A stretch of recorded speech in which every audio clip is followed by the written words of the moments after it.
Yo,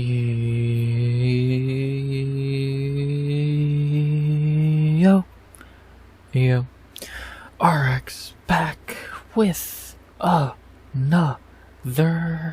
breakdown of UFC 318 Holloway versus Poirier 3.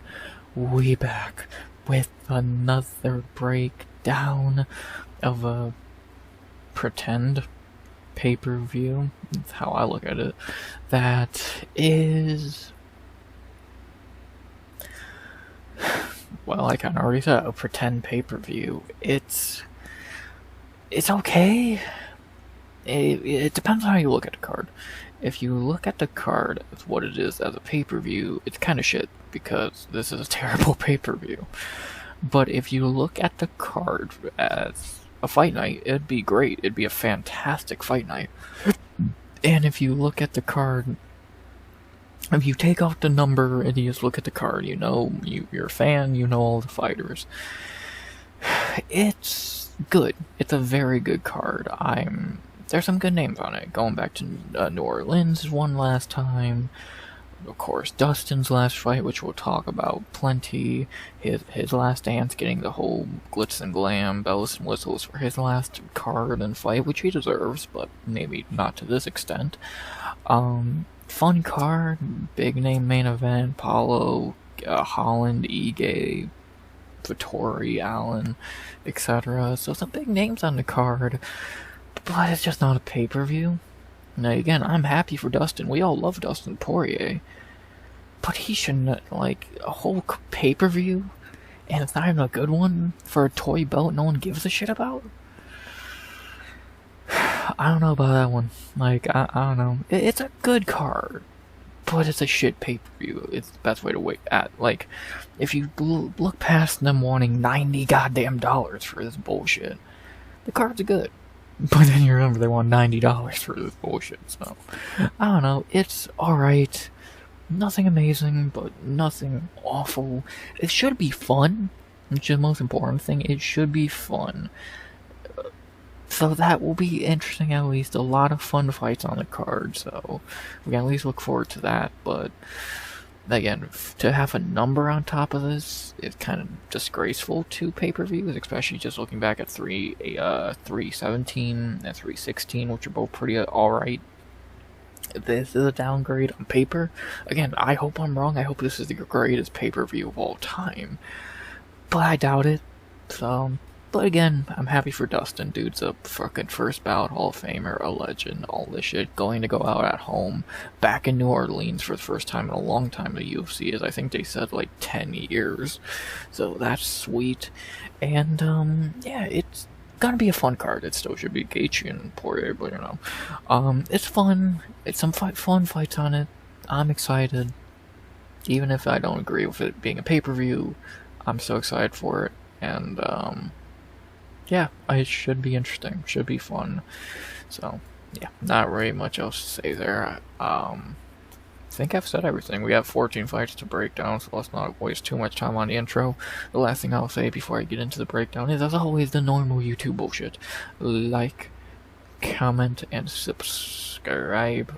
200 subs go by the end of 2025. We're at 149 right now, almost at 150, perfectly halfway. Can we continue climbing? Time will tell. Yeah, we'll see. We'll truly, see if we can keep climbing that ladder to 200, but for right now we're at 149 as we're going to UFC 318 breakdown, so let's do it. Unless we're going to say something, which I don't believe I am. I did YouTube shit. I talked about how the card's good, but not pay-per-view worthy. Talked about Dustin, which we will more when we get to the main event. So I think we hit all the bases, did we? I believe so. Ready to break down some fights? I know I am.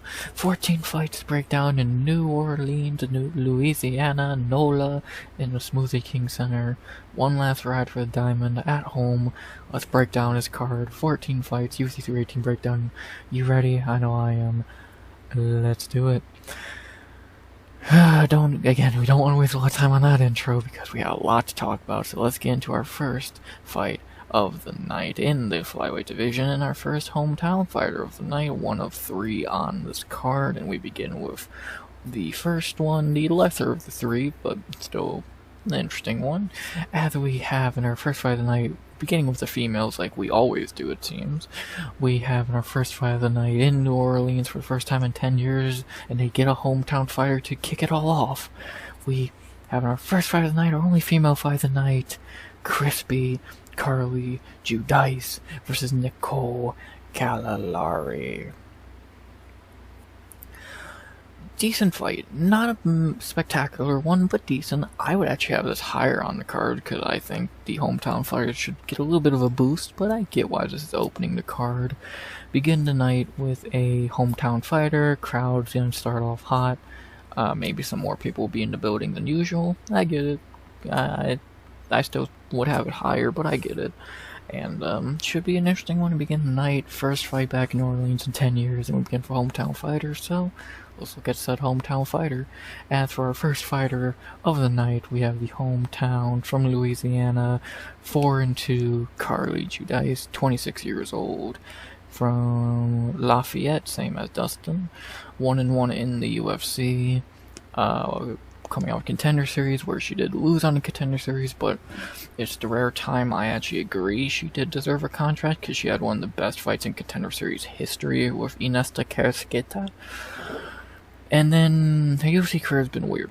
She got that contract, and then finally broke it in against Gabriela Fernandez last year in her debut, and lost. A tough debut, because we have seen how actually decent Fernandez is since that fight, but you know, fine loss, can't complain. Then, out of nowhere, Judice heads to the Apex, heads back to the Apex, first, this is her first fight outside of it, heads to the Apex, and completely fraud checks and head kicks UNC Dubin to get her first UFC win. Wow, that was impressive. Like, I get Dubin's not the greatest, but she had a lot of hype coming off the Contender Series, and Judice just said, fuck you, I'm taking that shit in 2 minutes, and she did. She did.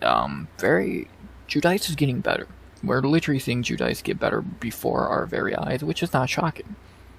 She is only in her 8th career fight. She entered Contender Series at 3-0, coming in on short notice for Shavkat's sister, so she was not even planned to be in a Contender Series yet, but we're seeing her get better on the job, which sometimes would be detrimental, but she's not getting hard fights, so she's getting that ability to get better on the job, and we're seeing that, like, just over her last 2 fights. That Fernandez fight, her striking was not the greatest. Fernandez was able to beat her in a good fight, though, so at least she's consistently having good fights. And then against Dubin, she finally started implementing kicks more, and she gets a beautiful head kick, so we're seeing Judice get better. So, and again, she's young, 26 years old, only her 8th career fight. 7th, my bad, I don't know why I thought 8, but 7th career fight. She's getting better, and going home to Louisiana to open up the card. Hopefully the jitters don't get to her, but you never know. Hell, they might get to the guy main eventing for all we know, but time will tell. Much taller fighter here.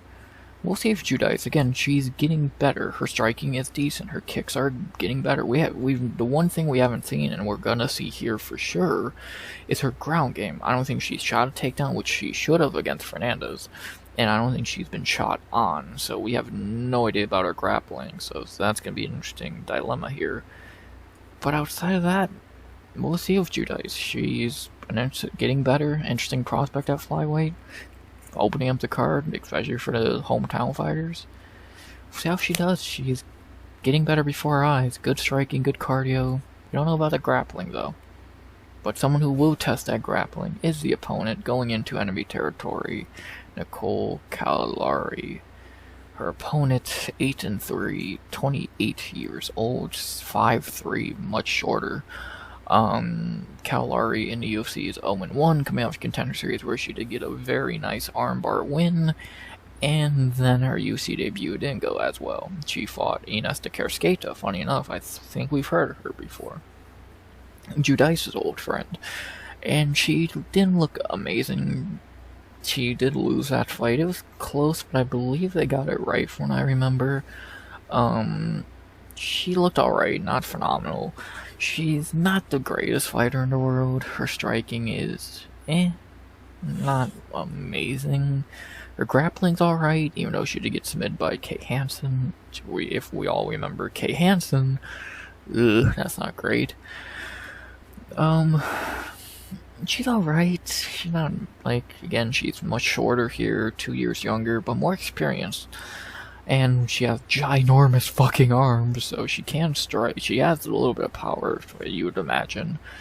She's alright. Again, we've only seen a one fight sample size from her, not counting the Contender Series, so kinda not much to go off of here, if you know. So we'll see. We'll see with Caliari, and again, going into enemy territory, gonna get a lot of boos. How does she handle that? Time will tell. We need to see some more from Caliari, because we've not seen a big sample size from her. Striking ain't fantastic. Grappling is decent. She will test it on Judice.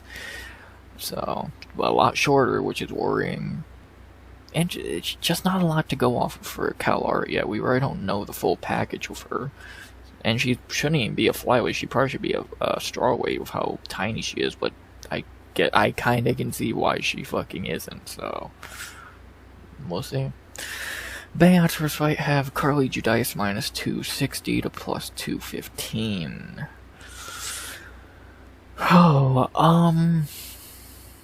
Yeah, I kinda hard to dispute those. I kind of agree. I don't know if I'd ever 260. That's a little steep for the inexperienced fighter, but I don't hate it. I'd probably have Judice minus I'd probably say 210, 200, maybe. Yeah, I'd say probably 210 to plus 190. Like, she should win this fight if you think about it. Like, let's see, yeah, even Topology agrees. Judice should probably win this fight. I think she's a little bit better. Her striking's a little bit better. Well, I think it's a lot better. Her cardio is better. The main thing and the main worry with picking Judice here, again, I can't remember ever seeing her grappling in her first 3 fights. So if she can't grapple, Caliari is gonna take her down, submit her easily. But if Caliari can't get her down and Judice can actually grapple or just stuff takedowns, then Judice should win this fight. I think she's better. She's much taller. And the less experienced, but at home, getting that motivation, opening up the card. It's hard not to pick Judice here, so let me go with the first of 3 Louisianans, whatever they're called. Carli Judice. I'm mainly picking favorites on this card, and it's not gonna change, and I'm not gonna not pick one here, because I think they got it right. Give me Carli Judice by decision. I think she's going to be able to stop takedowns and keep it standing, beat Caliari up, maybe get a finish, but it's kind of unlikely. It's as much as I do appreciate Judice getting finishes, especially in her last fight. It's still woman's flyweight, so it's not very likely we get a finish. It'd be cool. Great way to start the night, but I highly doubt that happens, so more than likely I'm gonna say Carli Judice by decision. I think she'll be able to keep it standing and win, so unless she has no grappling, give me crispy Carli by decision to get the win at home and start off the night hot for the crowd, and of course for Alan and Dustin later. Give me the hometown fighter, give me the favorite, Carli Judice by decision. Unless she can't grapple, Judice should win. Simple way to begin the night. After that, we're kind of going to go on a streak of a few quick fights to flip through, so let's dive into those, shall we? As we begin with our first of 13 male fights in a row on this card. No more females, guys. It's your time to take over. And it's middleweight's time to take over, because they have like 4 or 5 fights on this card, so we'll see how they do. And we begin with the worst of them, in my opinion. I would have this fight opening the card if I did the order. I think it's, well, maybe not the worst fight, but it's what I would have opening the card. But either way, second fight of the night, first male fight of the night, should be interesting. We'll see. Time will tell there. As we have in our second fight of the night, our first male fight of the night, and our first of many middleweight fights, of the night. We have in our second fight of the night at middleweight, Brunno the Hulk Ferreira versus Jackson the Moose McVey. Well, let's see if we can finally see Jackson McVey fight in UFC. Third time's the charm, I guess, right? So long story short about this fight, this was not the original fight that was booked. The original fight was Bruno Ferreira and Ikram Askarov. Ikram pulled out because he sucks, and now Jackson McVey, after meaning to fight at the opening of International Fight Week a few weeks ago, now he opens up the following pay-per-view, he's one of the early fights on the next pay-per-view. So, yeah, maybe we'll finally get to see the dude fucking fight. Time will tell there. But, yeah, let's find out. Not much to say here, but I guess a little bit of intrigue. So let's talk about the first male fighter of the night. Bruno the Hulk Ferreira, 13-2, 32 years old, 5'10", very short for middleweight. His wins in the UFC at 4-2 have been Gregory Rodriguez, also he is coming out of the Contender Series, Gregory Rodriguez, Phil Halls, Dustin Stotzfus, and Arman Petrosian. And his 2 losses have been Sultan Roziboyev and Abus Magomedov. I'm not very high on Bruno Ferreira anymore. I don't think many people are. He started off his UFC career so hot. That Gregory Rodriguez knockout in your debut, which has aged beautifully, amazing. Then you lost to the Sultan, who's kind of ass. Beat Phil Halls, who is Dustin Stotzfus, Abus Magomedov, you got outclassed by, which is embarrassing because he sucks. Then you subbed Arman Petrosian, which is your first UFC submission, and actually your 4th submission overall, but it's your worst win because Petrosian is garbage. So, not great. He's kind of just a guy who hits really hard. He's really undersized. He's 5'10". He's never going to be the taller fighter in a fight. He's never going to have more technique. He's kind of just a dude who wings a lot of power. It's kind of funny he was booked against Abdul Razak Al Hassan a lot because that's kind of what he is. He's just another dude who hits really fucking hard. Like, again, a few of his wins, RoboCop, Phil Halls, and what's-his-face, fucking Stotzfus are not bad wins, but they're not... Well, RoboCop's a fantastic win, but Halls and Stotzfus are kind of mid, if that. And then you lose to No Sultan, who's kind of shit, and fucking Abus, who is completely shit. I don't know, I'm not really sold on Bruno. He's alright, he's not a can, but I would say he's pretty below average. He hits really hard, but he's really tiny. His cardio's not great. His fight IQ's not great. His technique is non-existent. His grappling is kind of. Like, he's not great. He's getting older, 32. I don't think much of him. I don't think he's gonna do a lot in the UFC. He's already not done the most in the UFC. He's done a little bit, but not a shit ton. It's just not really much to say about him, so I just don't think he's that great, and I just don't think he's that great. It's that simple. To talk about his finally, hopefully, debuting opponent, the first of 2 debutants on this card, Jackson McVey, 6-0, 26 years old, 6'4", way taller than Ferreira, finally making his UFC debut after meaning to fight on International Fight Week, was booked against Dumas, he pulled out, was booked against Hewitt, he pulled out on weigh-ins because he fucking missed weight. That kind of sucks. He was going to win that fight. At least I picked McVey to win that fight, so what did that tell you? Finally, knock on wood, getting to finally make his debut. Still on a pay-per-view, so I'm happy he didn't get screwed out of that. And there's still not much, whatever I said about him in the last breakdown, I really haven't changed. I know nothing about this dude. I've never seen him fight before until Saturday. Excited to finally see him make his debut, fuck, after all this fucking time waiting for it. He hasn't really had any good wins on the regional scene. His best win is probably his last one against a 4-1 guy, which ain't great. Well, he's well-rounded. He got 3 knockouts and 3 submissions, never left round 1, which is a little bit of a worry. Who knows how he does on his 3rd training camp?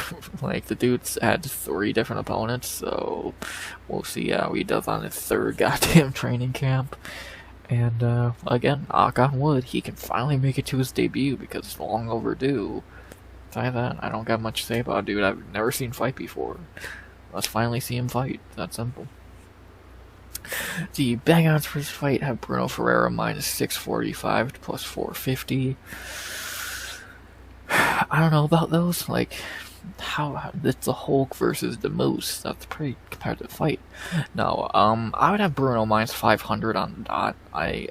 He should win and he should be the favorite, but almost minus 700 for a dude who lost to Nasultan and fucking Abus, who's much shorter than McVey. That's kind of worrying. That's extremely worrying. So I get it, but it's worrying. A guy whose main talent's just hitting really hard. I don't know. I don't know. Like I said earlier, I think every pick outside of Dustin is the favorite on this card, but if I had to pick an underdog outside of Poirier, I might say McVey. I think he might have the best chance. He's much taller. Depending on if he's good, which a few people have said he's actually pretty good, I won't be shocked if he pulls off the upset here. I truly wouldn't. I don't think Ferreira should be that big of a favorite. Or maybe he should be. I don't know. We'll see if McVey is as good as a few people have said, at being way taller, with a way bigger reach, much younger. He's been, even if he has had have a few training camps, he's at least been in camp. Ferreira he's not been. We'll see. This is going to be an interesting one. I'm still going to pick Bruno Ferreira, and I'm going to go, which this might sound to be the crazy part, but I'm going to go Bruno Ferreira by decision. I don't know if he's going to finish McVey. Possibility. A very high possibility, because McVey's never left round 1, but that's the thing. McVey is a giant question mark. We don't know shit about him. He's fought nobody good. We've not seen him fight. Now he's getting a tough test against a guy who is not great, but he's not a pushover. How do they look? How do both guys look? This will be interesting. This will be very interesting to see, and I'm intrigued because I want to see McVey finally fight. So let's see, man. Let's see what happens. I'm gonna go Bruno Ferreira by decision, though. If McVey pulls off the upset, I wouldn't be the most shocked. I think he could be the best, not counting Poirier, who shouldn't even be an underdog. I think McVey could be the best underdog on the card. So it's a high possibility of that, and he wins. Don't be too shocked. Bruno Ferreira is not good. So time will tell how good Jackson McVey is, though. He's the only undefeated fighter on the card, I believe, so that's kind of a bad sign in 2025. We'll see if he gets the undefeated curse as well. I'm going to say he does, and I'm going to say Bruno Ferreira by decision in what should be a decent fight. I think he's going to be able to win it, but I don't think it's going to be amazing. But I'm going to say Bruno Ferreira by decision.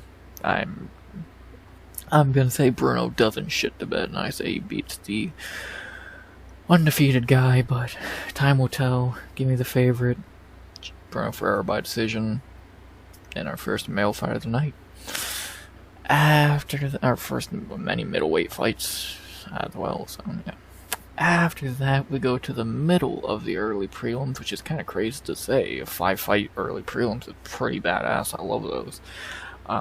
As we go to the middle of them for maybe the lowest level fight on the card, all the way up to the heavyweight division for the only time tonight, we head to heavyweight for a very low level fight, which I know you're shocked it's heavyweight, as we have a fight I'm not going to waste a lot of time on because there's not much to say, because goddamn are these two terrible.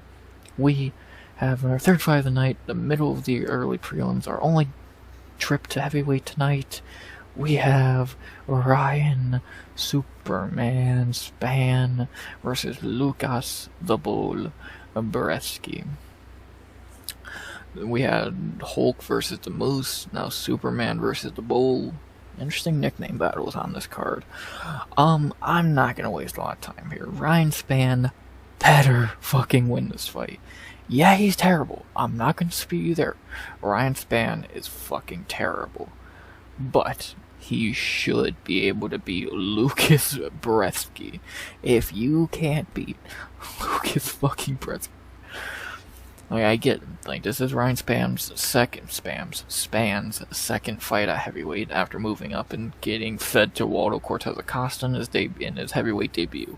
Stupid matchmaking, whatever.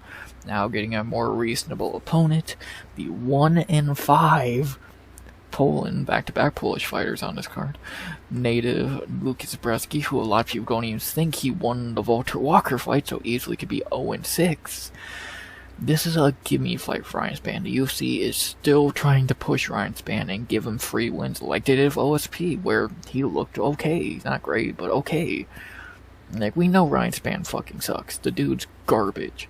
But if you can't beat Łukasz fucking Brzeski, probably the worst fighter he's fought in his UFC career, and he's had a long UFC career, you deserve to get cut. And I think if he does lose this, he will get cut. This is a loser gets cut fight. You can't lose to Łukasz fucking Brzeski. Like, come on, dude. You gotta knock him out easily. So, I'm gonna go with a guy I don't love picking because he's super untrustworthy, but even here, he should be trustworthy. Still not Lock of the Night worthy, but I considered it, but I'm not gonna go that far. I'm gonna go Ryan Spann. I think he's gonna be able to clip Brzeski, send him out cold like everyone else has done, and get his first heavyweight win. He fucking better. Give me Ryan Spann by knockout in the first. You should be able, you better beat Łukasz fucking Brzeski, because I swear to God, the UFC's been trying to push you for so long and hand you wins. This is the most hand-picked win of all time. You better knock Łukasz Brzeski the fuck out. Give me Ryan Spann by knockout in the first. Don't you even fucking dare. Chokes us, you motherfucker, so give me Ryan Spann by knockout in the first. I swear to God, if you choke this way up to Łukasz Brzeski. He is minus 230, which is worrying. That's a very worrying betting odd. Like, you think on paper he should be a bigger favorite, but still Ryan Spann. I would have him minus 195 because he's untrustworthy, but he's taller, he's better, he has better striking, better Łukasz Brzeski has no fucking talent. Spann should be able to win this fight, so give me the favorite, Ryan Spann, something I never like to say, by knockout in the first. You better fucking beat Łukasz Brzeski. That's all you can say with this fight. UFC's been trying to give this dude wins for years. Just take this layup and move on.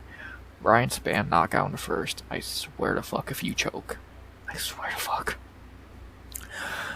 Speaking of fights the UFC wants one guy to win and been handing him layups for years, our co-main event of the prelims may be the worst fight on the card because, Jesus Christ, the amount of red on the screen is worrying. And the last fight, as I would have this the second fight of the night if I was doing the order, but UFC wants to put this higher, whatever, still on the early prelims as it should be. The co-main event of those early prelims, though, in the light heavyweight division for the only time tonight. And it's a terrible one. Again, a fucking legit PFL fight. God, I swear if this dude chokes it as well, I'm gonna fucking kill him. As we have in our co-main event the early prelims in the light heavyweight division for the only time tonight, a can versus can battle. UFC wants to hand this dude a win. Let's see if he finally takes it.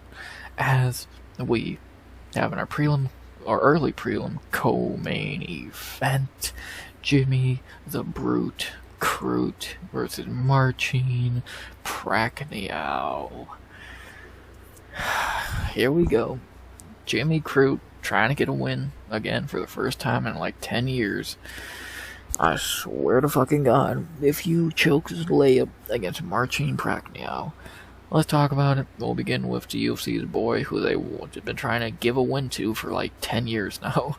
Jimmy fucking Crute, 12-4-2 in his MMA career, 29 years old, 4-4-2 in the UFC. That's an insane record. That's a truly insane record. He started off his UFC career very hot. Ish, he did lose to Misha Serkinov in the middle there, but you know, shit happens. His last win was in 2020 against Modestas Bukauskas, which actually aged very well. That's a very good win, looking back. But since then, again, last win, October 17th, 2020. He's had 5 fights since where he lost, had a draw, lost, and had a draw. How do you suck this bad? Anthony Smith, how do you lose to him? Jamal Hill, how do you lose to him? Alonzo Menafield, you couldn't beat him the first time, and you looked worse the second time, and then the actor you had a draw with. Like, the UFC's been trying to give Crute a win for, like, years now. Smith should have been a layup. Menafield should have been a layup. Bellato should have been a layup. And you fucking lost or had a draw. What the fuck is wrong with this guy? Like, he's only 29 as well. He's not even old. But for some reason, after that Modestas Bukauskas fight, he lost all his ability to fight. Like, now he just can't get a fucking win. Like, Smith dominated him, Hill knocked him out in seconds, Menafield dominated him, Bellato, you couldn't beat Bellato. Like, again, his last win was in 2020 against Bukauskas, who's, yeah, that's a good win. You need another one, dick. So, maybe this will finally be it. The UFC's been trying to give him a win for a while now. This is his last chance. I don't care if you have a draw, a no contest, a DQ. If you don't win this fight, if you're not leaving that cage with your hand raised, yeah, Crute's done in the UFC. They're giving this man every chance possible. Win. And why are they giving him the layup? Because they're giving him Marcin Prachnio as his opponent, who's fucking terrible. Another back-to-back Polish fighters, as I said. Prachnio, 17-8, 37 years old, very old. 4-6 UFC career. May I say anything else? No, exactly. Jimmy Crute, minus 250 to plus 210. This is exactly like the fucking Ryan Spann fight.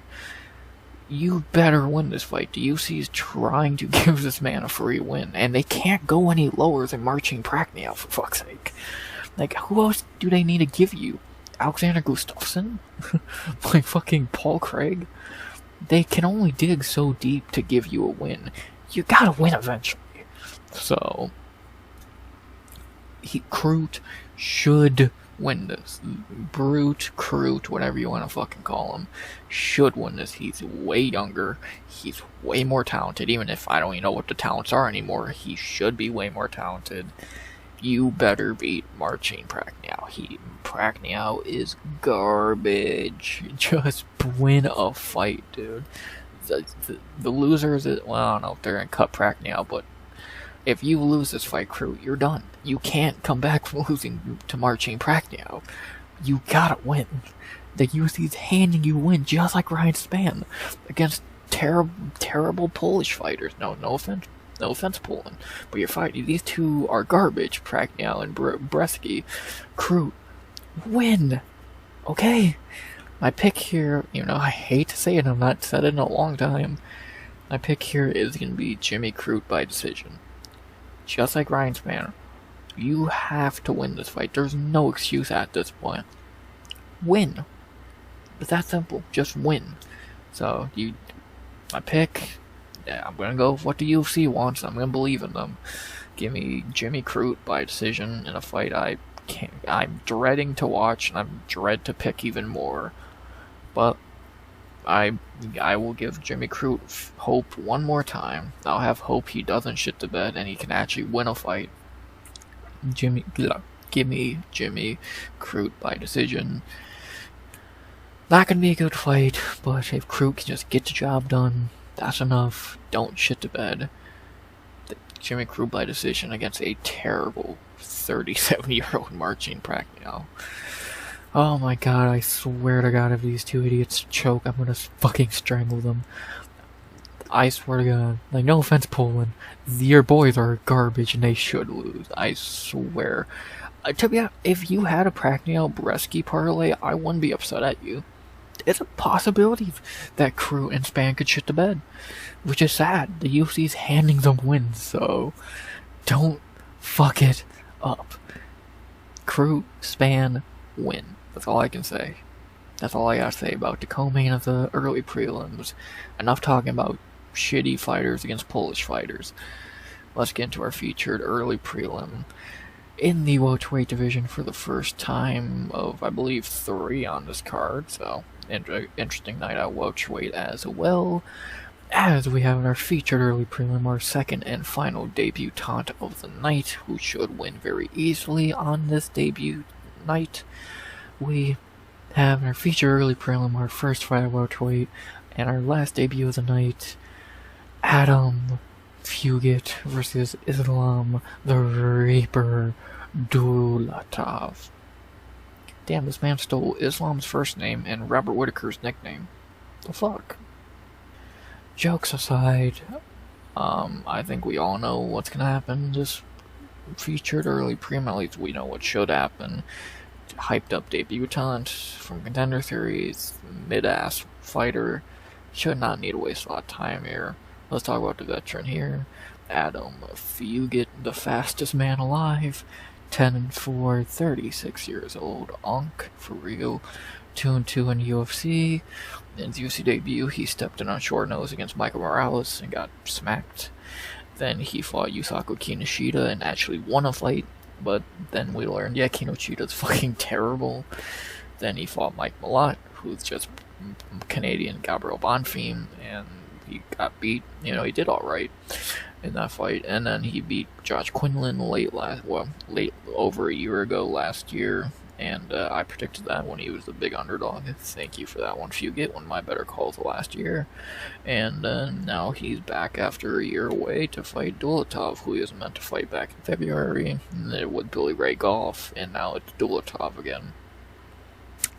Not a lot to say about Fugitt. He's not good by any means. He's slow, he has really no power, his grappling ain't phenomenal, he's just not a good fighter. He's 36 years old. And all he's really done in the UFC is fight Contender Series. That's all his opponents have been Contender Series guys. So he's just been cannon fodder for young guys, and they've, in a way, given him some shit ones and some good ones. So we'll see what Dulatov is. Speaking of the devil, his opponent is Dulatov, 11-1.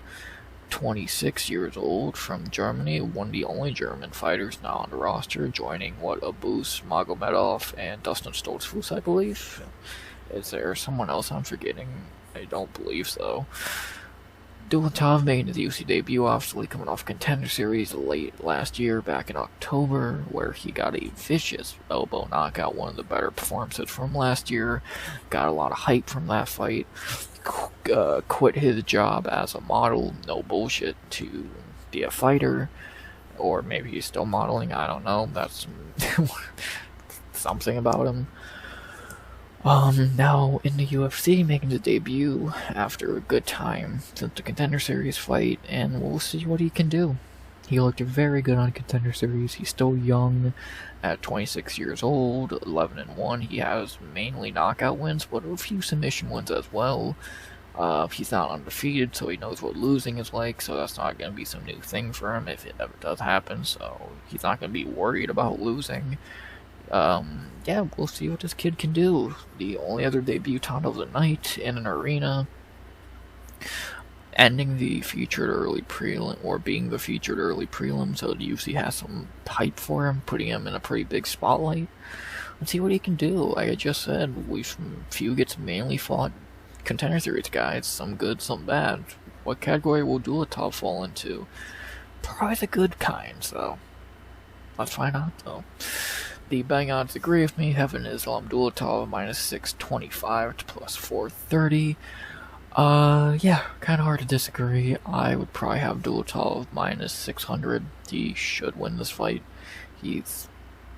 I'm not too worried. Could he get fraud checked? Yes. Will he get fraud checked? Probably not.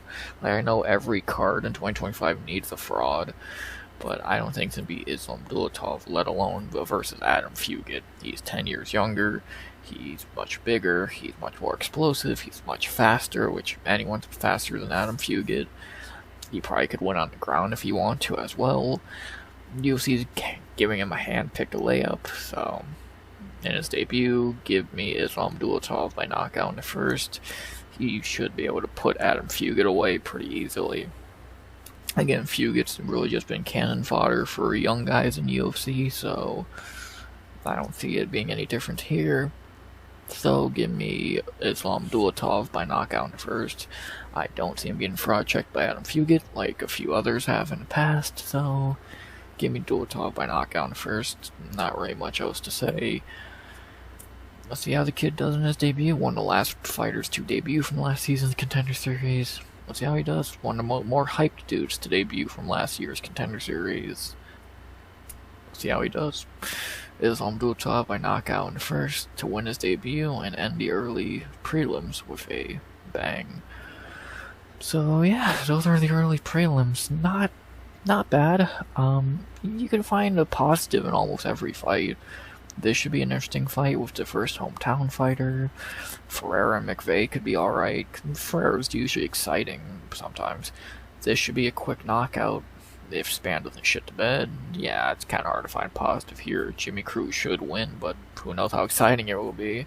And we'll get to see Dulatov catch a body to end the early prelims. So, not a bad early prelims. Not amazing. Like, they would be apex prelims. Maybe, yeah, I really don't see any of them being no great fights, but they're alright. Nothing to complain about, really. Solid EP to love a 5-fight early prelims. Means the card is stacked, or big at least, and kind of true here. So good early prelims. Can't really complain about much. 2 finishes on the early prelims. Well, maybe we'll get more. You never know. Brunno, Jimmy, maybe even Carli. Should be good. To lead into a very good actual prelims, so let's not waste any more time. 41 minutes into this already. We have 4 more fights to break down before we get to the main card. Let's not waste any more time. Good early prelims to lead into the prelims. As we begin those prelims, back in the middleweight division for the first of 2 prelims on the prelims, and then we have a fucking middleweight fight on the main card, so very big night at middleweight for all the fighters involved. As we begin the prelims with a fun fight at middleweight that should not go long, should give us another finish, and should be fun. As we have in our prelim opener in the middleweight division, Ateba, the silent assassin Gautier, versus Robzilla Valentin.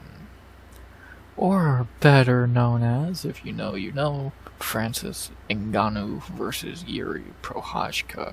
If we had that at home, because this is definitely the Wish version of Francis versus Yuri. Jokes aside, this is a very good opening prelim. It was meant to be on the main card, but the UFC grew a goddamn brain cell and said, why are these 2 on the main card, and moved it down here, which is fair. This should be here instead of on the pay-per-view. So this should be good. I'm excited for this one. Amazing way to open the prelims. Let's begin with our first fighter, Cameroons, Francis Ngannou at middleweight. Ateba Gautier, 7-1, 23 years old. Debatable on if that's true. 1-0 in the UFC, 1-0 on Contender Series. In his UFC debut, he almost murdered Jose Medina by a vicious knee, knocking him out, which was kind of a little bit impressive since Medina's whole career is built on him being tough. So, to flatline him pretty easily was impressive. Not really much to say about Ateba. We don't know a lot yet. He's not really fought anyone too great. Like, on the Contender Series, he looked alright. Not great against a 6-0 tomato can. On the regional scene, he hasn't beat anyone great. I see a 2-23 guy, which ain't great. He lost to an 0-0 guy. He beat a 17-13 dude, so not many great opponents there. Couldn't stay in a promotion for more than 1 fight, which is funny. Again, he's just kind of a lot like a few other people on this card. They're just question marks. We don't know a lot about him. Like, what do we truly know about Ateba Gautier right now? He hits really hard, and he's probably lying about his age. Outside of that, like, what? We don't know about his cardio. We don't know about his grappling. Like, what if he is Francis 2.0 in more ways than one? What if he doesn't have grappling? Like, the young Francis. So, like, his striking is good. His power is phenomenal. But what if he can't go 15 minutes? What if he can't go to the ground? though there's definitely worries. So there's pros with him. His power is phenomenal, but the cons are also pretty big that we don't know a lot about him. He's young. He's 7-1. He's 23 years old. At least he's already experienced defeat, kind of like Dulatov. But outside of that, there's just not a lot to go off of here with Ateba. So we'll see. Maybe he'll show something we don't expect here, but he's kind of a question mark. Pretty simple. He's good, but a question mark. Someone who isn't a question mark, who's just ass, is his opponent, Yuri from Wish, better known as Robert Valentin, at 10-5, 30 years old, 0-2 in the UFC, coming off The Ultimate Fighter. Yes, they actually do still do that show. He looked phenomenal on The Ultimate Fighter, getting 2 wins, knocking out that guy, which was one of the best, maybe the best performance from that season last year. If you didn't see that knockout, go see it. It's really good. And then getting a submission win, which kind of funny looking back, because now in the UFC he's 0-2 and against complete grapplers. Ryan Loder cuddled him till he got bored and tapped, or got hit a few times. Taurus Finney, we all know that classic banger. I'm so happy Robert's finally fighting a striker and out of the Apex, because he is exciting. So I'm happy he's finally fighting a fucking striker who's not gonna hold him on the goddamn cage for 5 fucking minutes.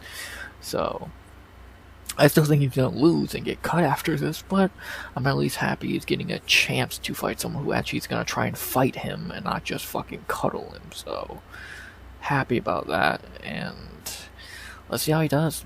Like, I don't think much of him. Like, again, I just look at a Yuri from Wish, but kind of looks like Usyk a little bit.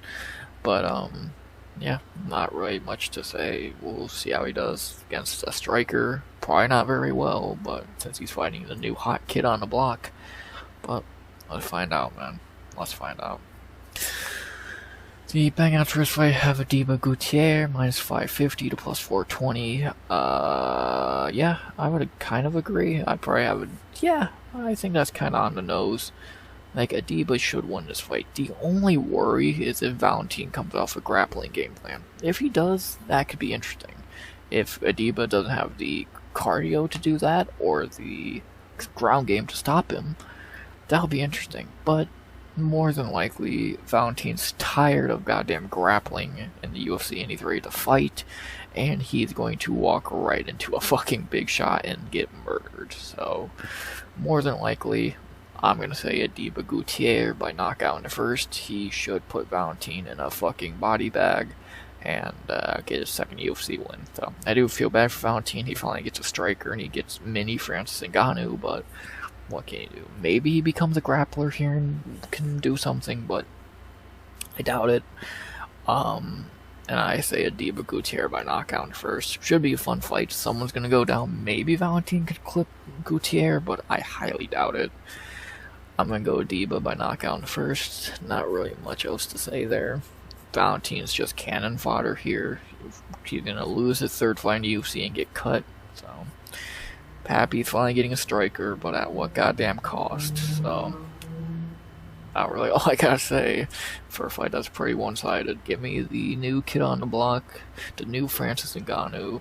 Sorry, Robert, but I'm going to Ateba Gautier by knockout in the first. Pretty simple stuff there. Great way to open the prelims. Someone's going to get finished, and it's probably Valentin. So, happy that's not on the main card anymore. It's way better there than it was on paper. After that, we go to our second fight of the prelims, a fight I'm not going to waste a lot of time on because I don't think there's much to be said. And it's one of the lesser fights of the night, easily the worst of the 4 prelims. That's not even a debate. As we have our second fight of the prelims, our second fight of the night at welterweight as well. Before we see one more on the main card, we have not a highest level fight, but not the lowest. I still think it's higher than the Ryan Spann fight. And we have our second fight of the prelims and our second fight at welterweight, Francisco Prado versus Nicolle Veretennikov. Not a whole lot to say. You're gonna breeze past this one pretty easily. This is a layup for Francisco Prado. He is my lock of the night here as well.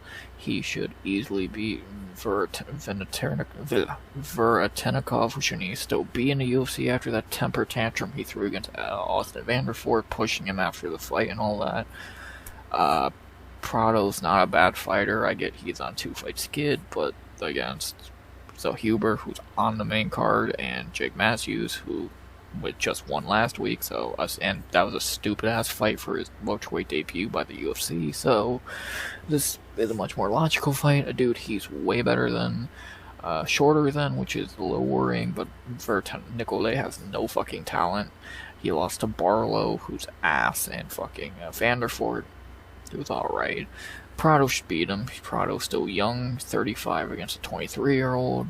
Prado should easily box him up for 3 rounds and beat him. He should be like minus 250. So my pick here will be Francisco Prado. He should win this fight pretty easily, and he is my lock of the night. So give me Francisco Prado by decision. Lock of the night. Nicolle Veratenikov not winning a fight in the UFC. He's a 3 L's and he's out guy. Prado by decision pretty easily. Not much more to say there. Lock of the night. And now we move to our next fight. Which is the most disrespected fight on the card? Should be the co-main of the pay-per-view, but is the co-main of the prelims. The second best fight of the card, one of my most hyped fights of the card, and a great fight that long overdue to have their rematch after that casino fight. We have in our third fight of the prelims, our co-main event of the prelims, when it should be the co-main event of the pay-per-view. In the middleweight division, or still got one more fight at middleweight after this, and it actually is the co-main of the pay-per-view, and this fight's way better, but UFC is fucking stupid. We have in our co-main event of the prelims, the second best fight on the card that's getting brutally disrespected for no fucking reason. We have the rematch after their casino brawl. Marvin, the Italian Dream, Vettori versus Brendan, all in Allen. Long overdue to see this fight in the cage after they fought at some casino. Should be way higher on the card. The second hometown fighter of the night, Brendan Allen, back in NOLA, fighting at home. This should be good. Long overdue. Maybe even a few years overdue. They probably should happen like more in 2022. It would have been a little bit better of a fight, but this still should be good. 2 good fighters. Well, 1 good fighter, 1 punching bag. Rivalry finally gonna end in the cage. Should be the co-main event of the card, but whatever. I'll keep saying that till after the card because I stand by my point. And should be good. I cannot wait for this fight. This on the prelims is a crime. Let's talk about the higher ranked fighter, I guess. Marvin Vettori. 19-7-1, probably should be 19-8 after he looked like he lost that fight in the casino to Allen. 31 years old, a guy who feels way older than he really is. 9-6-1 in his career, never been finished, all losses by decision, which is kind of impressive to an extent.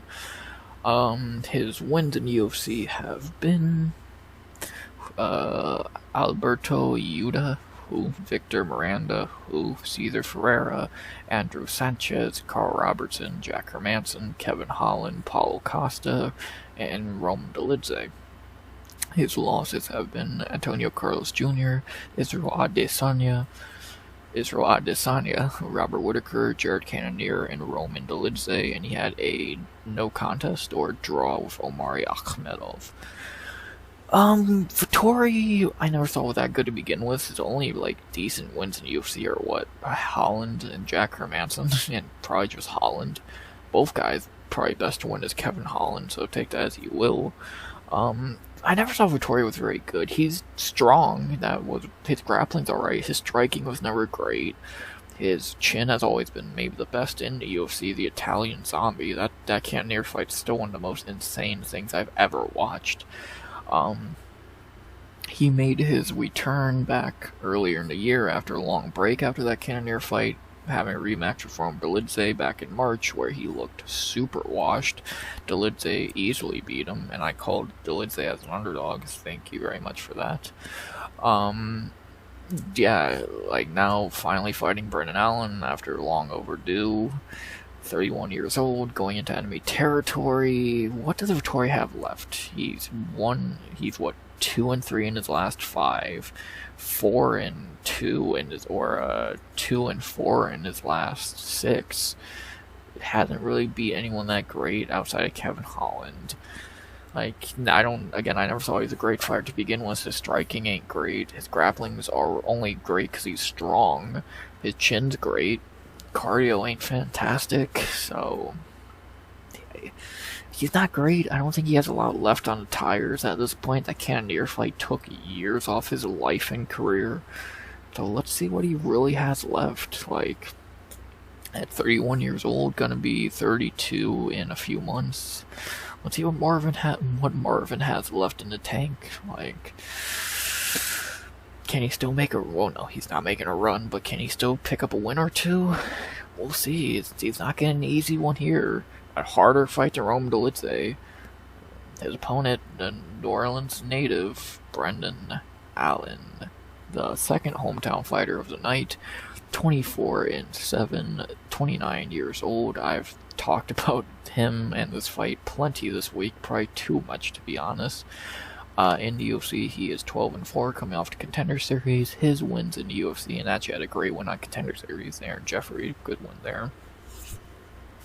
His wins in UFC have been Kevin Holland, Tom Breeze, Kyle Dawkins, Carl Robertson, Punahele Soriano, Sam Alvey, Jacob Malkoon, Christoph Jatko, Andre Muniz, Bruno Silva, Paul Craig, and Chris Curtis. He has lost to Sean Strickland, Chris Curtis, Imavov, and Fluffy. So he's only lost to a former champion. Yeah, the Curtis loss was pretty bad, but he got revenge. The next title, well, maybe the guy fighting for the belt next, and a guy who should be fighting for the belt soon. So he's only lost to good guys. I'll give you, like, I know a lot of people say his wins are weak. I kind of agree. Your best wins Kevin Holland and Sam Alvey, Chris Curtis. So not great. Brandon Allen's kind of like I said, Ignacio Bahamondes, like sort of Kendi and Dutchku. He's a dude who has all the talent in the world. He should be a top 5 guy. He should be in the same spot as Imavov and Fluffy and Kaio. But he just shits the bed. He consistently shits the bed in fights he should win or look better in. Against Imavov, he looked alright, but not amazing. Against Fluffy, he looked pretty Like, the dude has talent. His striking is okay. Not fantastic, but okay. His grappling is phenomenal. The dude has amazing grappling. His cardio is pretty bad, I'll give you that. His cardio is really, like, after a round and a half, he's kind of gassed. So, like, the dude has all the talent. If he would have either A, got better, or B, been able to fight more consistently over these years, he wouldn't have lost to Imavov. He probably still would lose to Fluffy, but he would give a better fight to Fluffy. But at this point, Allen's kind of looking like he's just going to be a mid-fighter in the division for a while, because he has the talent. He's a lot better than most of the guys under him, but he just can't perform enough to beat the guys above him. So, again, his striking is okay. His grappling is great. His cardio is bad, though. So, and he does seem like a little bit of a mental midget. He does seem to break a little easier and get frustrated, so that's not a good thing either. But I do think Allen has all the talent to be a top guy. Again, he should be in the same conversations as Kaio and Fluffy and Rainier and fucking Imavov, but he's getting left out because he keeps shitting the bed. So I don't know what you really want me to say. Like, I like Allen again, like Kennedy and Dutchku, like Ignacio Bahamondes. He should be a better fighter than his record and his career have shown, but he's just not. So it's frustrating, especially picking him and trying to predict his fights. But when you don't give people a lot to work with outside what you give them, which is underwhelming performances, I can't say a lot. So it's just frustrating. It's super frustrating. So maybe he'll show up here, maybe he won't. You never know with Brendan Allen. The betting odds say he'll show up having a -230 to +185. Yeah, I think those are about fair. I would say 220, 230 would be fair for Allen. I think he's a better fighter. On the feet, I think he's a better striker. What's the height? He's 2 inches taller and 2 years younger. I think he's a better striker on the feet, but not by much. Again, Allen's not some fucking great striker. On the ground, I think he's a better grappler, but Vettori, I think, is stronger. And I think something to really factor in here is cardio. Allen has some pretty bad cardio, Vettori doesn't. So Allen's really banking on either A, Vettori doesn't have... Did I say Vettori has good cardio? He has cardio, not great. Allen's really banking on either A, taking the first 2 rounds and just surviving round 3, or praying he gets some hometown bullshit. So, we'll see. We'll see with Allen. It all kind of just depends on what Brendan Allen shows up. If the one that shows up is the best form, he should easily beat Vettori. But if the one that shows up is the one we've seen lately, where he's underwhelming and underperforming, it's hard. He will probably lose. His cardio could be his downfall again. So, again, his striking is not awful, but it's not amazing. But I think he's a better striker. He should be able to beat a washed Vettori. I think he's better than Vettori, especially in 2025 at home. He's going to be motivated. But for as motivated as he can be, the dude needs to show up and perform. So we'll see. We'll see if Brendan and Vettori... I can't wait for this fight. This is one of my most anticipated fights. Again, the second best fight on the card. Should be the co-main event, but whatever. My pick, as much as I don't trust him, I still think he's the better fighter here. Give me Brendan Allen by decision. I think he can squeak out the win here, and without shitting the bed at home, I'm gonna put my faith in Brendan one last time. I think the only time I picked against him was Fluffy, because Fluffy's just goddamn amazing. I think Allen can pull out the win here and not shit the bed, so give me Brendan Allen at home, motivated to beat Marvin Vettori for a second time, because it looks like he won that casino fight by decision. Don't shit the bed, Brendan. Just please show up to your full strength and win. So, give me Brendan Allen by decision. Well, it should be a good fight, should be a close fight, and should be a one. I think we're all gonna be worried, no matter who you pick. Gonna be a tight one, but I'm gonna go Brendan Allen by decision. Should be good, should be close. Give me the hometown guy to get the win at home. Simple as that. God, I don't trust Brendan Allen at all, but if he shows up at his best, he should easily beat Vettori. All I'm gonna say there. I'm going all in on Brendan Allen. And with that being said, after that monologue, we go into our featured prelim, a fucking banger in the featherweight division. I tell you, I'll say it again, a banger in the featherweight division to end, or the bantamweight division, idiot. And, one guy probably should be a featherweight. A banger in the bantamweight division to end our prelims, our featured prelim in the bantamweight division. Another fight that should be on the main card over a shitty pitbull fight, but whatever. Great. ESPN's getting a treat here with our last 2 prelims. A fucking banger to end the prelims, our featured prelim in the bantamweight division. This is going to be so good as we have to end the prelims. Another fight that should be on the main card, getting brutally disrespected in the bantamweight division. To end the prelims, Kyler, the Matrix, Phillips versus Vinicius, Loic Dog Oliveira. What a fucking banger. Kyler Phillips, underwhelming fighter, but very good. Vinicius Oliveira, if you still don't know who this guy is, God, are you in for a treat? This is an amazing goddamn fight. MMA Lab versus one of the best Brazilian prospects in the UFC right now. Amazing fight to end the prelims. Let's talk about it. Still should be on the main card, don't care what you all say. Let's begin the breakdown with the Matrix from the MMA Lab, Kyler Phillips, 12-3, 30 years old, 6-2 in UFC, coming out to Contender Series. His wins in UFC have been Gabriel. Oh, not coming out of Contender Series. He did not get a contract there. My bad. His wins in UFC have been Gabriel Silva. No idea who that is. Cameron Oti, Song Yadong, Marcelo Rojo, Raoni Barcelos, and Prado Munoz. His 2 losses have been Valentin Paiva, even out of the bullshit decision, and Rob Font, where he got kind of destroyed. Kind of what I said with Brendan and a few other people lately. Kind of the same thing with Kyler. He's a dude who has all the talent, but he keeps underperforming. Like, he should have easily beat Valentin Paiva. He should have beat Rob Font.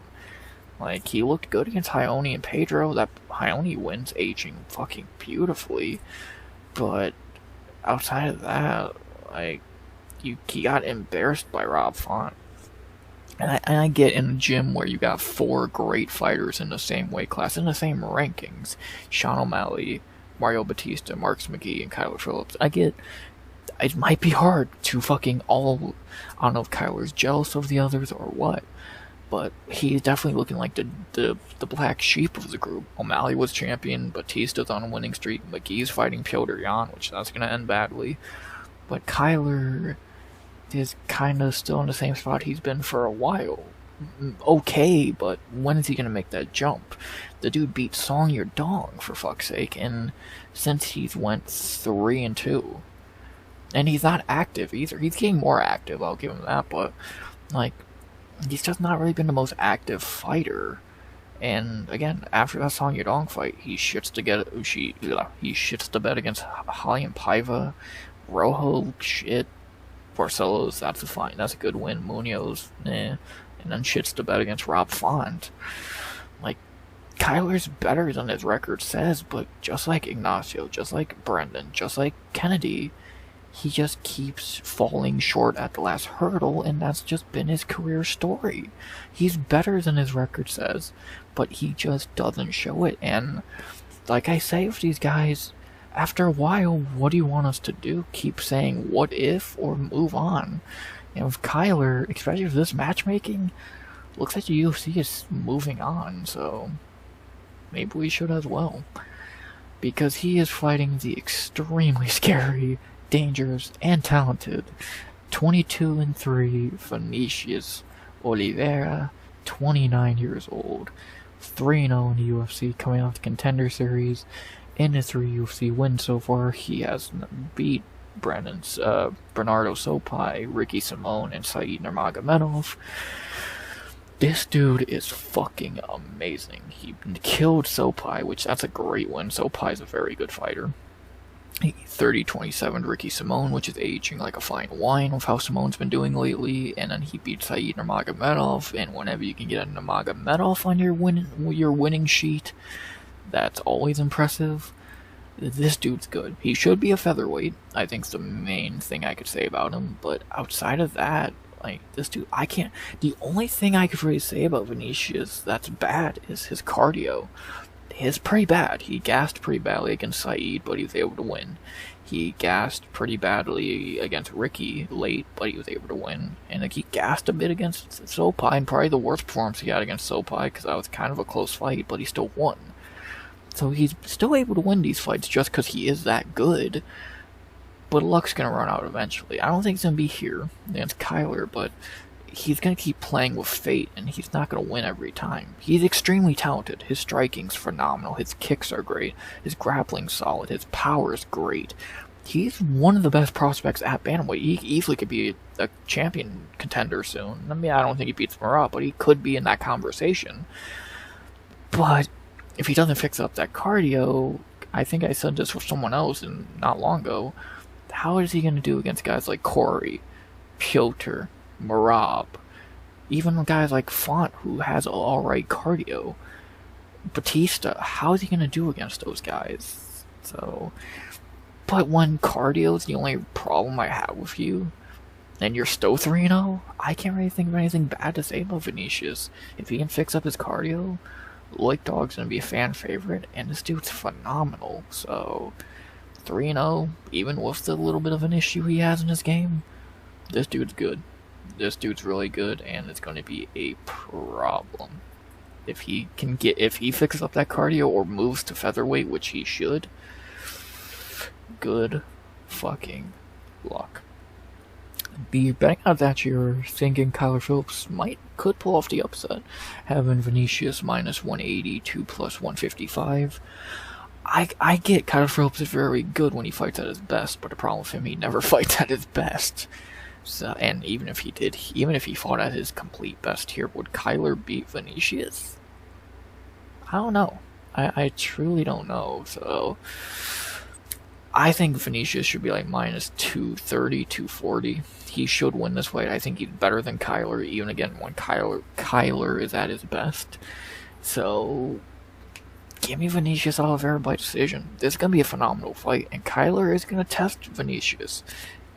But I don't see Kyler being the one to fraud check him. I think Kyler's very talented, but he's starting to look like a guy who's more talented, who has a ceiling. Either he has a ceiling or he's going to underperform. I don't know at this point with him. But whichever one it is, like I said earlier, after a while, you gotta stop saying what if for dude and just call it at face value. Give me Vinicius Oliveira by decision. I think he's better, and so give me the guy who's a problem versus the guy who should be a problem. Give me Vinicius Oliveira by decision, and what should be a barn burner banger to end the prelims. And what a fight! What a way to end the prelims. Vinicius Oliveira by decision.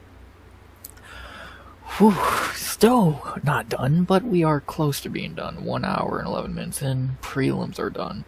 Very solid prelims. Gautier, the great opener. Prado, you need a piss break in there. Alan Vettori, phenomenal. Oliveira Phillips, phenomenal. Great prelims. Some amazing shit on there. This could be a main event, a co-main of Apex easily, but it's on the fucking prelims for free on ESPN. Sweet. Can't wait. Should be fun. But we're not done. My voice is almost gone, and we still got 5 more fights to talk about, but I'm not going to talk the most about really this whole main card, because A, it's a shitty pay-per-view main card, and B, these are some pretty easy fights to predict. So with an hour and 12 under our belt, can we finish this up in the next 10 to 15? It'd be kind of sweet. Let's find out, though. As we begin our main card with a banger in the lightweight division, even if it shouldn't be on the main card, it's still a very good fight. As we have in our main card opener of UFC 318, a pay-per-view for $90, by the way. Remember that with every fight I tell you here. We have in the lightweight division an old friend of Dustin Poirier's, Michael the Menace Johnson versus Daniel Golden Boy Zellhuber. I'll just cut to the chase. I'm probably going to do that for most of these fights because A, I'm tired of talking, B, there's some easy fights to predict. This is going to be a phenomenal fight, but Daniel Zellhuber is going to win this fight. I don't see MJ pulling another rabbit out of his ass at, 39 years old, fighting a guy who is 13 years younger, way taller, way faster, way more powerful. This is going to be a phenomenal fight, but MJ is kind of getting fed to the wolves here. He's older. He is on 2-fight winning streak, but against Flowers, who's shit, and Zaitar, who's shit. I get it. He was a former opponent of Dustin. He beat Dustin, so it's cool that he's on this card, but they're not giving him an easy fight, so Huber is very good. Coming off that banger in the Sphere with Ribovics, he's motivated, he's pissed off. A lot of people think he won that fight. I kind of agree. And I think he's going to have a banger with Michael Johnson. Could easily be fight tonight, but with Dustin and Max in main events, unlikely. Still should be a banger. And I'm going to take Daniel Zellhuber by decision to win this fight. Again, banger. No question a banger. But should it really be? Should it really be happening? No. Should it be on the main card? No. But it's going to be a great fight. I cannot wait. But give me Daniel Zellhuber by decision. MJ is the GOAT, but I don't think he has another rabbit to pull out of his ass here. So I hope MJ wins. That'd be sweet to see MJ pull off the win here, but I don't see it happening. I think Zellhuber is motivated, hungry, and gonna have a banger here. So give me Daniel Zellhuber by decision. Could MJ pull off the upset? You don't even need to ask that question. We all know the answer is yes with MJ, but is he going to? No.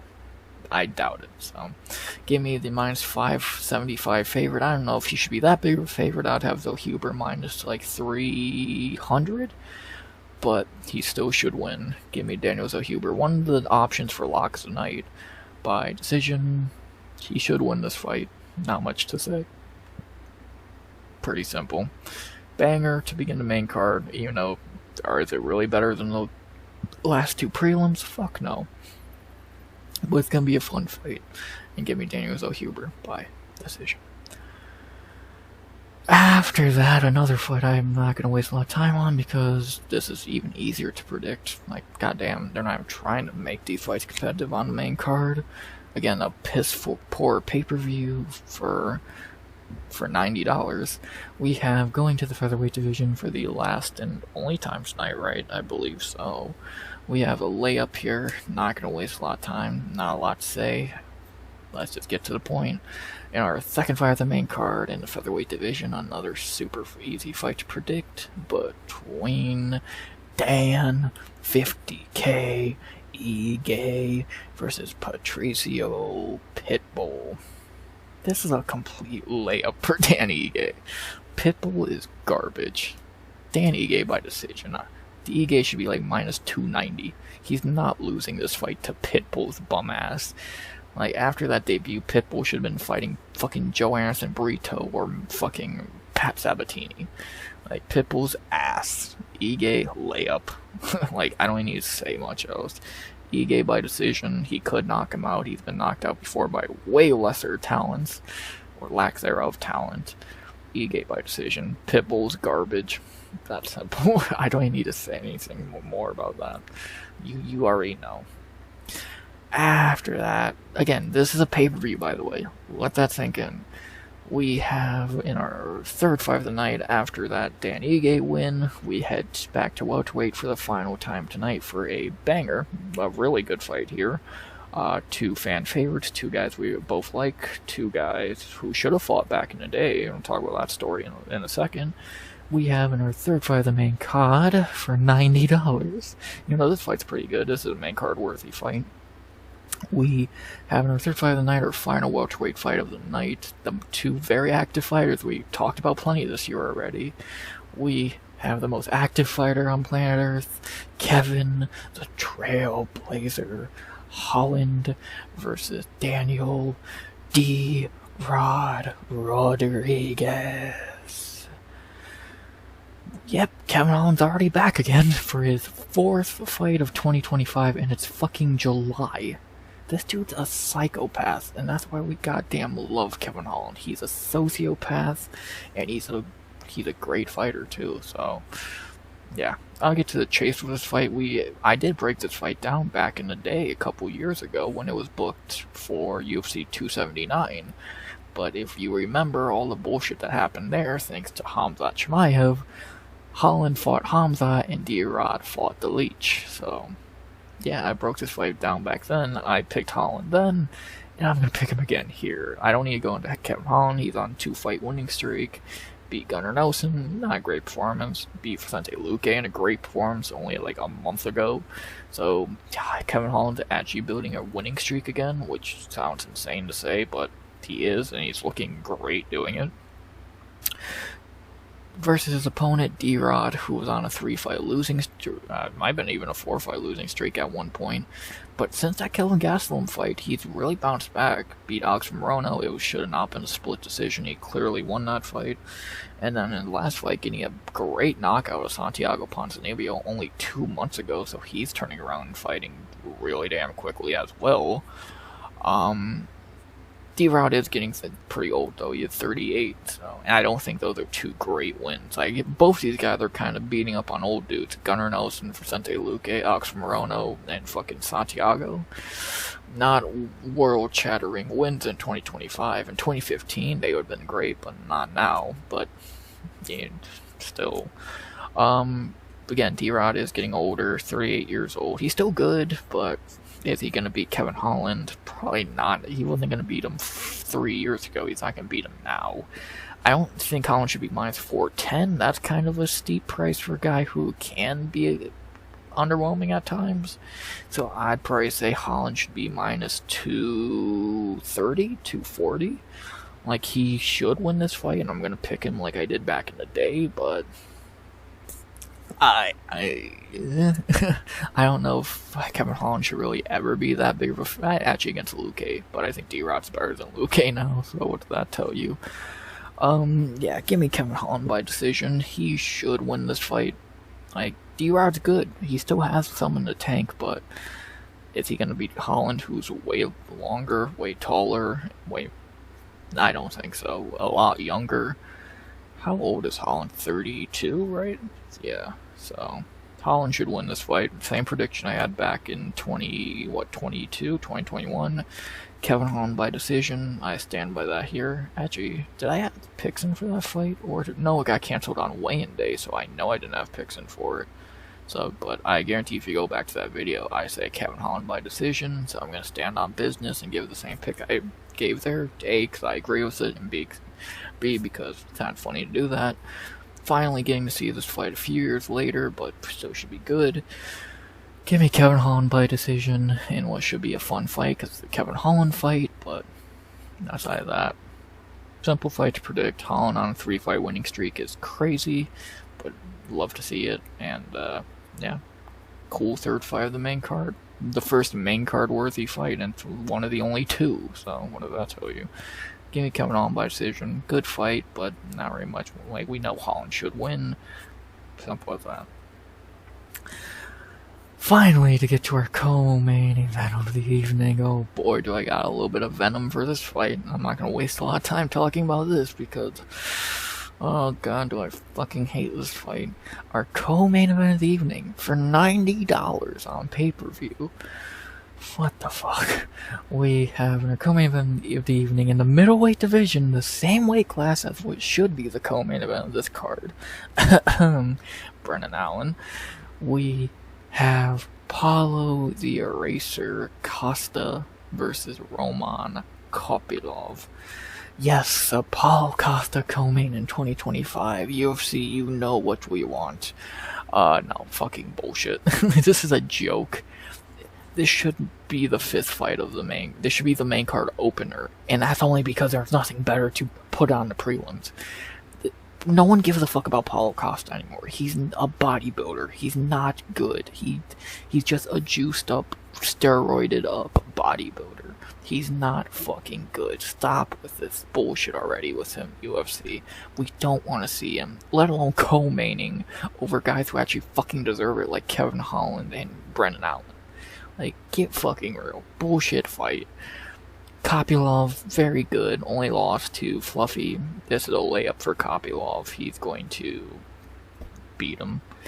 Roman Kopylov by decision. Fuck you, UFC. The dude is 1-5 in his last five. Or 1-4, my bad. He might not even make it to the fight. Don't be shocked if this gets canceled tomorrow. This dickhead's not the most trustworthy, so give me Roman Kopylov by decision. Better fighter. It's that simple. Paulo Costa co-main in 2025. Bullshit. All I gotta say. Roman Kopylov by decision pretty easily. Fuck Paulo Costa already. He's funny, but that's it. He can't fight. And now for the main event of the evening. For the toy boat that is the BMF title. The only reason this is a pay-per-view, fuck the BMF. We have the trilogy no one asked for, unlike Gaethje and Poirier. Not gonna say a lot here because this is a pretty easy fight to predict because it's happened twice already and went the same way. We have in our main event of the evening to end UFC 318 in Lafayette, Louisiana. We have for some toy bout no one gives a shit about, for the 3rd time and the last time we're ever going to see a legend, the main event of UFC 318 in New Orleans. Max Blessed Holloway versus Dustin the Diamond Poirier. Is third time's the charm for Holloway? No. I don't know what crack people are smoking. Poirier is winning this fight. It's that simple. Like, he's going to win this fight. Like, there's no debate. He already beat him twice. This is a pointless fucking trilogy. Even if Max won, it would make it even more pointless, but this is a pointless trilogy. The UFC's handing Dustin a free win on the way out and a free boat. Toy boat. Like, this is why the Gaethje fight was better. Because it should have been, because they're 1-1. He already beat Dustin, or he already beat Max twice. Back in 2012, by submission no less, and he beat him back in 2019. Dominated him back in 2019. On my birthday. That's sweet. This is a layup for Poirier. Like, I'm not even trying to be funny. I'm not biased. I'm a fan of both guys. But I'm honest. This is a layup for Dustin.